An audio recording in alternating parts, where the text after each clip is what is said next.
Welcome to Pindar Poetry. We hope you learned something new. You start by verifying prerequisites.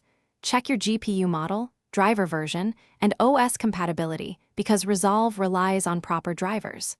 Once done, close DaVinci Resolve and open Device Manager or System Report to confirm the GPU is recognized.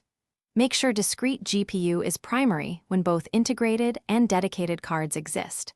This quick check prevents wasted steps. You need a supported driver and sufficient VRAM for initialization to proceed cleanly, so gather these facts before changing Resolve settings. Now handle drivers and Resolve configuration. If drivers are outdated or corrupted, install the latest OEM driver and use the to clean install when switching AMD/NVIDIA. Next, open Resolve Preferences, go to System Decode/GPU, and select the correct GPU engine, CUDA for NVIDIA, Metal for Mac OS, OpenCL for AMD.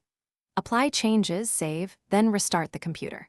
When you launch Resolve, run it as administrator to ensure GPU permissions are available.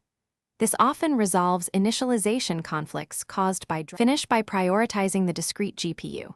If problems persist, disable the integrated GPU in BIOS or set the discrete card as primary, then update Resolve to the latest build or reset Resolve settings.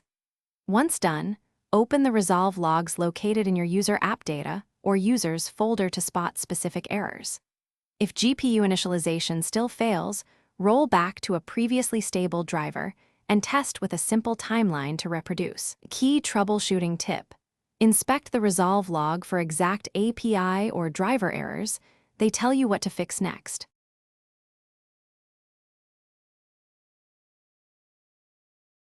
Thanks for watching. Consider subscribing if we helped you.